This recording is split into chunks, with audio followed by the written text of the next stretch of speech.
Rory Burns struck his second 100 of the LV County Championship season as Surrey racked up the runs on the penultimate day of their match with Leicestershire at Grace Road. The first job for Surrey on the third morning was to end the Leicestershire innings as quickly as possible, but Nathan Buck and Niall O'Brien kept their bowlers at bay for the opening dozen overs, in which the total was advanced from the overnight 303 for 7 to 340 to reduce the arrears on first innings to 140, the follow-on avoided in the process, just as the home side had hoped.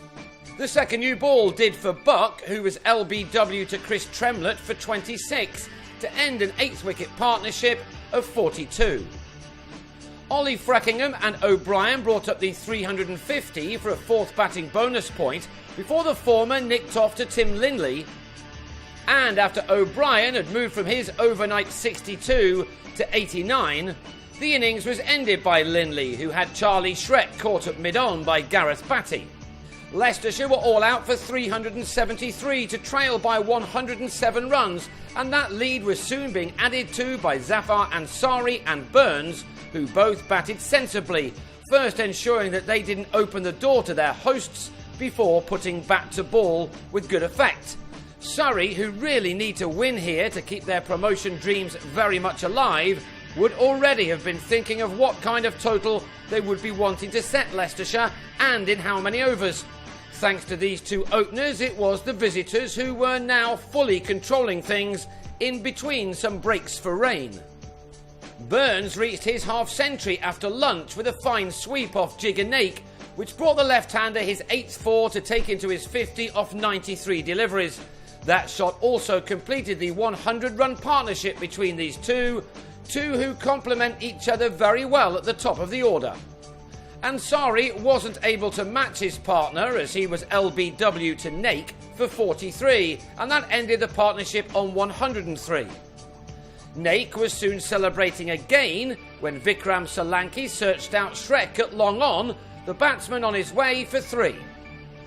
That brought in Tilakaratne Dilshan, and he was soon playing his shots in partnership with Burns, as the former in particular picked up the rate, scoring 35 off 39 balls as the lead was increased to 274 early into the evening session.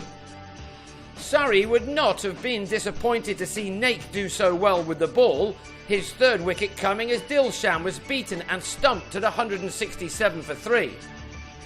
Burns then got to his 100 after another shower, made off 182 balls, a knock including 11 fours. It was just the innings his side required from him, and it was one which had indeed put his team into an unassailable position. The 200 now on the board as well, and the lead into the 300s. That's right, take a bow, young man. Burns was out 3 balls later, edging Shrek behind to go for 102, made out of Surrey's 211 for 4. Overall, 14 overs were knocked off the day, bad light finally bringing an early end to the day with the visitors on 217 for 4, the final runs coming from the bat of Jason Roy. Whether he will get the opportunity to get any more on the last morning remains to be seen. Surrey are already 324 runs ahead and may feel that that is enough. With leaders Worcestershire losing inside 3 days at home to Gloucestershire, Gary Wilson will need as many overs as possible to earn a very important victory on the final day, so a declaration may be imminent.